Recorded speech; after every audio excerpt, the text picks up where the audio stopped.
ton nom. Saint-Esprit de Dieu, prends le contrôle. Prends le contrôle de cette salle. Prends le contrôle de cet environnement afin que ta parole sorte comme une flèche qui va venir nous toucher afin de nous transformer. Dans le nom de Jésus, nous avons prié.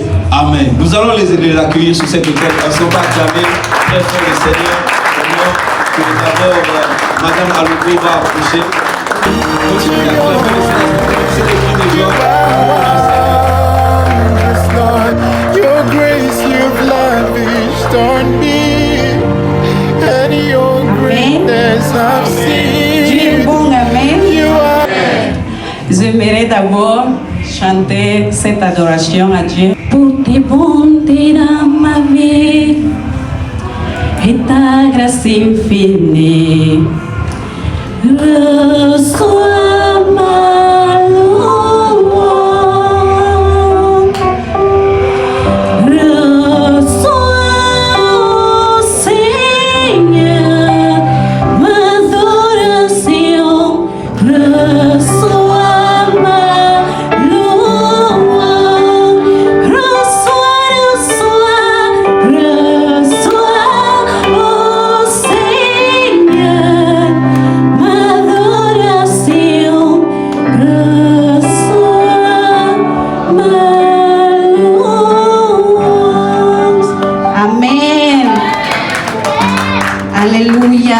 Alléluia. Je vais d'abord prier, Seigneur. Une fois de plus, je te remercie pour ce moment. Seigneur, je vais me disposer à toi. Utilise-moi, Papa. C'est toi qui connais les besoins de ton peuple. Ô Dieu de la foi, Dieu de la grâce, je me soumettrai à toi et je vais seulement être un instrument que tu vas utiliser aujourd'hui pour ton peuple. Oui, c'est toi qui connais les besoins, c'est toi qui nous vois, c'est toi le Dieu de temps, c'est toi le Dieu des circonstances. Seigneur, je me ouvre à toi. Utilise l'unité de pouvoir être là, de partager la parole de Dieu et à son épouse, Maman Chantal et sa famille. Je suis vraiment contente, c'est pour moi un honneur de pouvoir être là pour parler de la part de Dieu. Vraiment, je ne suis pas ici pour moi-même, je suis parce que c'est Dieu qui nous connaît et c'est Dieu qui a mis ces paroles en moi. Et j'ai pris à le peuple de Dieu que ne me vois pas comme grâce divine, vois la parole que Dieu a pour toi. Et quelque chose d'important, c'est que quand on approche à Dieu avec des expectations, que on dit à Dieu, Seigneur, j'ai besoin de toi. Confiance, on va voir ce Dieu qu'il est fidèle à tout le temps. Et en même temps, je vais remercier à RPB pour aussi cet accueillement, cette opportunité, et aussi à toute l'Église de Dieu, à tout le peuple de Dieu, pour ce moment spécial. Pour ceux qui ne me connaissent pas, je suis Grâce Divine, une fille et très fille de cette Église. Je me rappelle que ça fait comme 11 ans que j'étais là. J'étais là, mais c'est vrai que c'est pas ici, c'est dans un autre bâtiment là-bas. Et quand j'étais venue à l'église, parce que peut-être vous pouvez écouter mon accent, parce que normalement je parle espagnol, mais pour parler aussi en français, pour moi aujourd'hui, c'est un témoignage pour moi. Parce que c'est ici que j'ai appris le français. Avec les frères. La situation pour moi, c'était que je ne pouvais pas parler français. Je ne pouvais pas même entendre français. Et quand je rentrais à l'église, je dormais. J'ai dormi, j'ai ronflé même parce que je ne comprenais rien, je ne savais pas. Et même, j'avais un traducteur, c'est ça. Et ce traducteur, c'était mon mari, mais à cette époque, c'était mon camarade de l'école. Et c'est parce que c'est lui qui m'avait parlé de l'église. Et je lui disais que, tu sais, je ne comprends pas français, je n'ai pas cette connaissance. Et il me disait, non, je vais te le traduire. Et je peux voir la main de Dieu aujourd'hui. J'avais besoin de traduction, mais aujourd'hui, Dieu a fait tout en moi pour que aujourd'hui, je peux même parler de la part de Dieu. Vraiment. Et c'est le thème vraiment de mon message aujourd'hui. C'est quoi la raison, ton raison de servir ou ta raison de suivre Jésus-Christ? Et une autre chose, ou je peux dire un petit thème qui vient après, ce thème c'est le Dieu qui me voit. Amen. La raison pour laquelle je suis ou je sers Jésus-Christ, c'est quoi? Parce que il y a des fois que, comme nous sommes ici, beaucoup de gens peuvent entrer dans ces ports, mais chacun a ses raisons pourquoi il est là. Et dans ces raisons, cette raison que chacun de nous a dans son cœur, il y a un Dieu qui voit. Et c'est pour ça, c'est ce Dieu qui peut faire aussi la différence. Parce que quand Dieu te regarde et voit tes raisons, et il va te bénir d'abord à cette expectation, à ces raisons que tu as à ton cœur. Amen. Et comme j'ai parlé de moi, que vraiment, c'était difficile pour moi pouvoir avancer, pouvoir prier. J'ai fait des choses pour Dieu et par Dieu. Et c'est ça notre thème d'aujourd'hui. C'est quoi ma raison? Et c'est vraiment, je veux que chacun prenne quelques secondes. Pourquoi tu es là? Tu es là pour qui? Tu fais des choses pour qui? Tu prêches pour qui? Tu chantes à la chorale pour qui? Parce que tu veux faire que les gens te voient. C'est ça ta raison. Tu veux prêcher, tu viens même à l'église, tu portes tes habits, tu prends les métros, les taxis et tout ça là pour venir à l'église. C'est pour qui? Et quand nous, on va découvrir, ça va nous faire aussi que quand des situations viennent dans notre vie pour nous faire balancer, pour nous faire, comment on dit, trembler, mais notre raison de faire des choses va nous faire accrocher, je vais dire. Pourquoi? Parce que quelqu'un qui connaît où elle veut aller, même quand les circonstances, même quand les situations difficiles se mettent contre toi, à cause de tu connais où tu veux aller, tu vas maintenir debout. Et notre génération aujourd'hui, on a besoin de ça.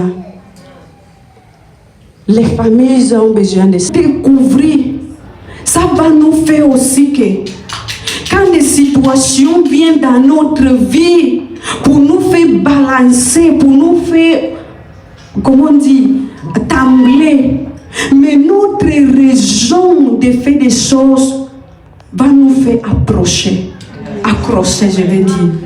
Pourquoi? Parce que quelqu'un qui connaît où elle veut aller, même quand les circonstances, même quand les situations difficiles se mettre contre toi à cause de tu connais où tu veux aller, tu vas maintenir debout. Et notre génération aujourd'hui, on a besoin de ça. Les familles ont besoin de ça. Nos vies aujourd'hui, on a besoin de ça. J'étudie pourquoi. Je fais ça pourquoi.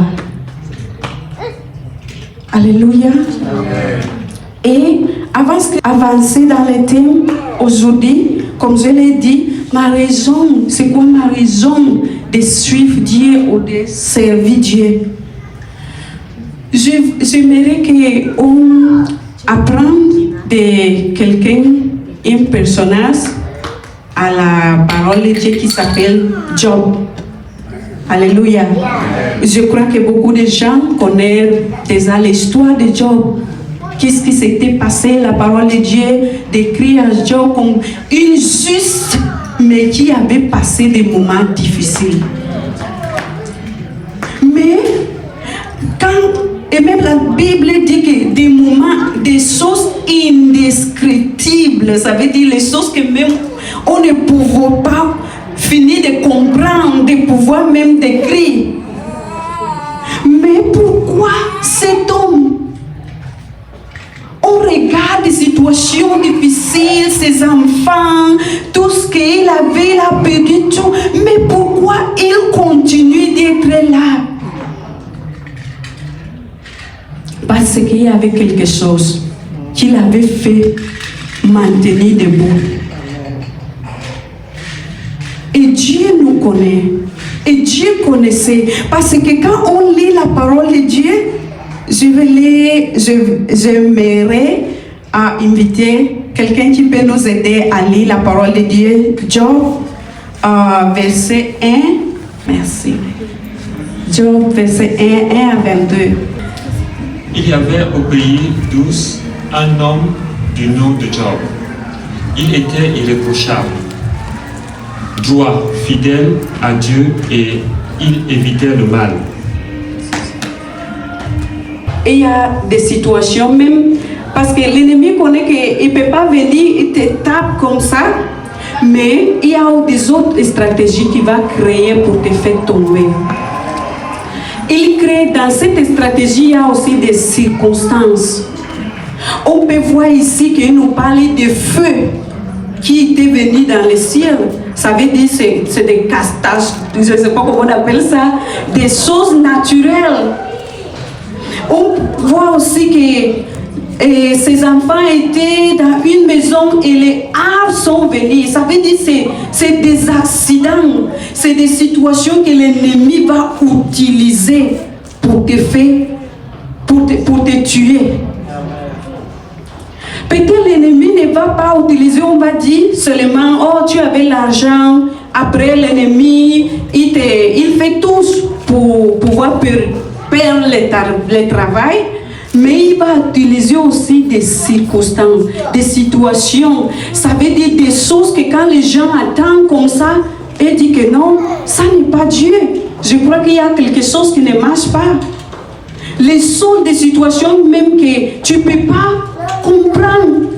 Les choses naturelles, je ne sais pas, les marémots, les terrains. Il va utiliser toutes ces choses-là. On voit que ce que Job avait passé, il a passé, ce n'était pas seulement des situations de quelque chose qu'on va dire que c'était un accident. C'était des accidents provoqués, mais des accidents, je peux dire même surnaturels, je ne sais pas comment on dit. Ça veut dire c'est des choses que l'homme ne peut pas arrêter.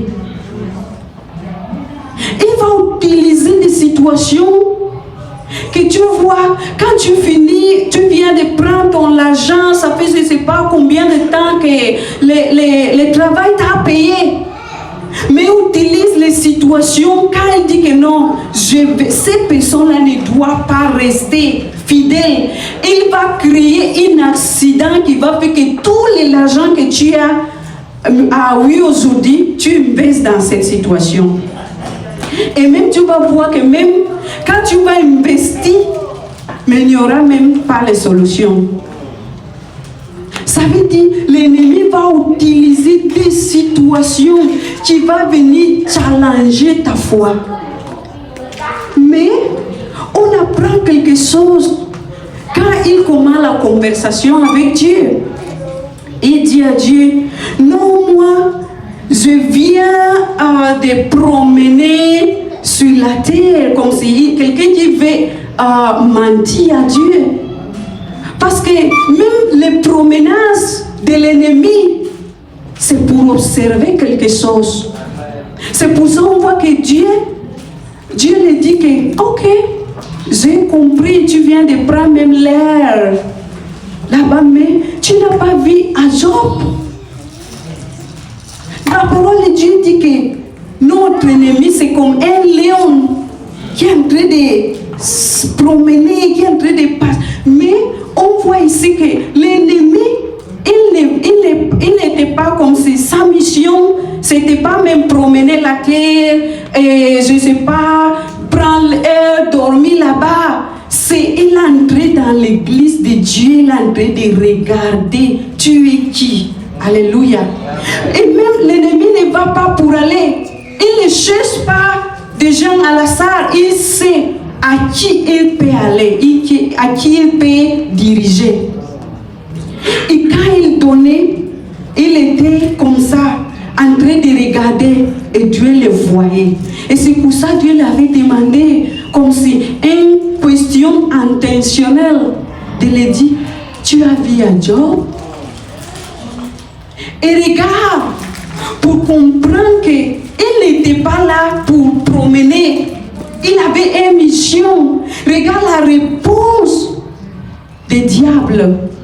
Il dit que oui, mais tu ne vois pas. Et quand Dieu le dit, est-ce que tu as remarqué mon serviteur Job? Il n'y a personne comme lui sur la terre. Je dis ici que Dieu te connaît. Alléluia. Sur la terre, Dieu te connaît. Amen. Sur l'église, Dieu te connaît. Amen. Parce que c'est le Dieu qui fait la différence. Amen.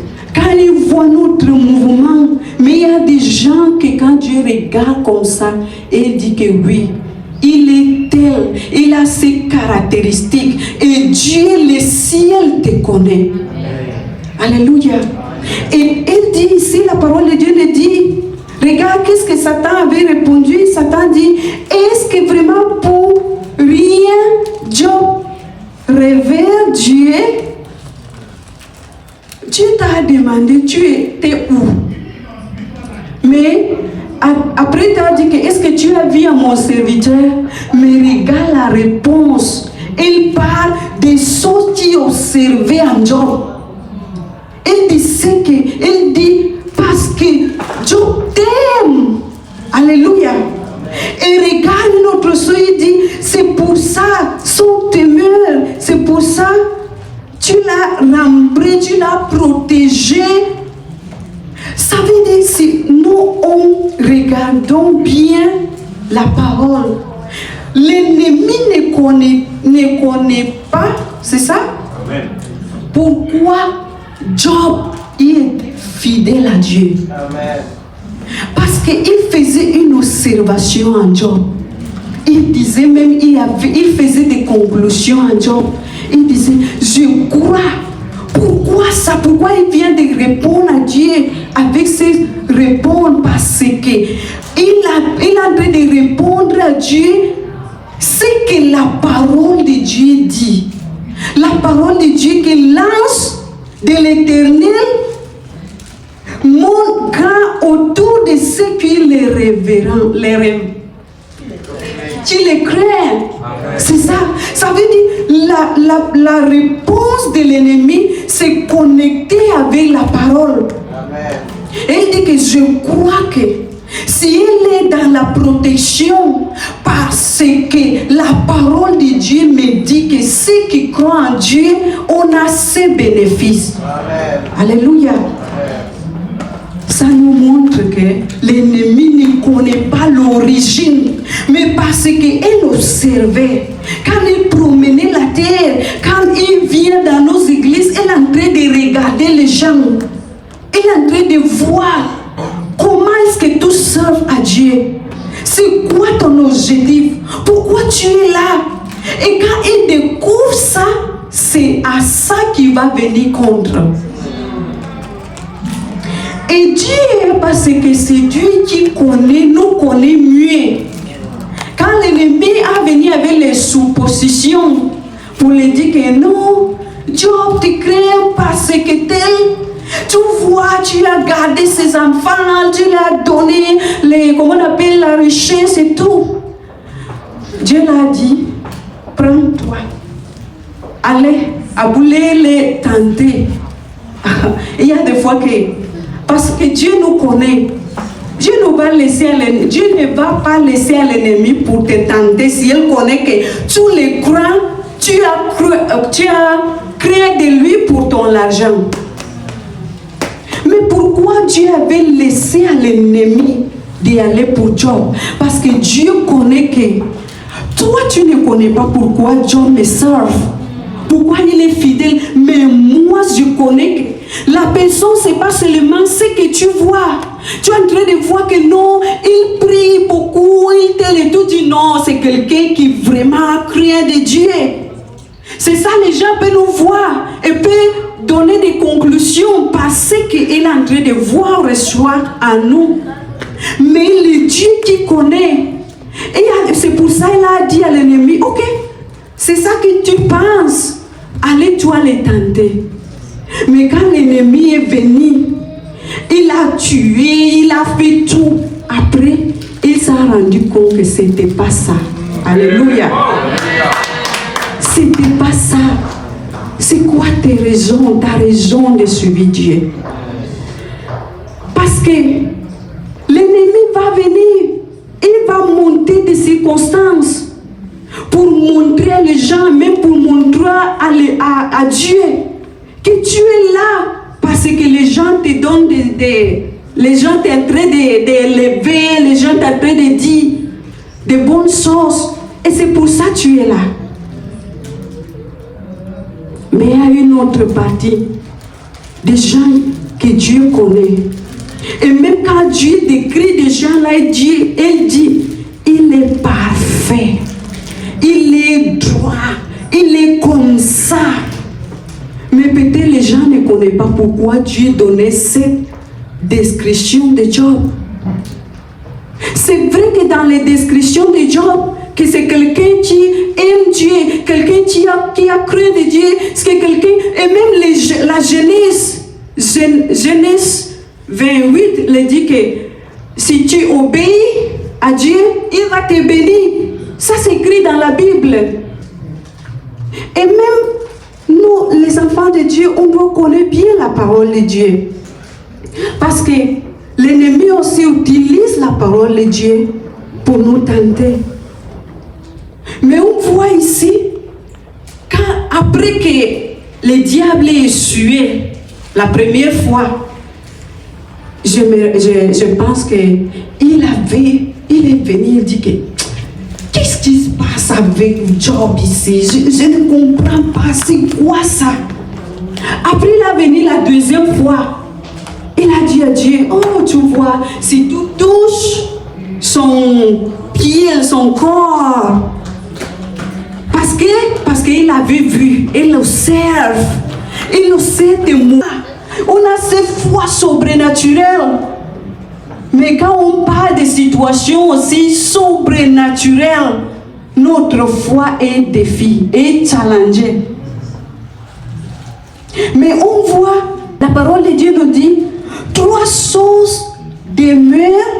La gloire, manifeste la gloire, manifeste la gloire. Jésus, dans la vie de chacun, manifeste la gloire, manifeste la gloire, manifeste la gloire. Jésus, you are wondrous, Lord.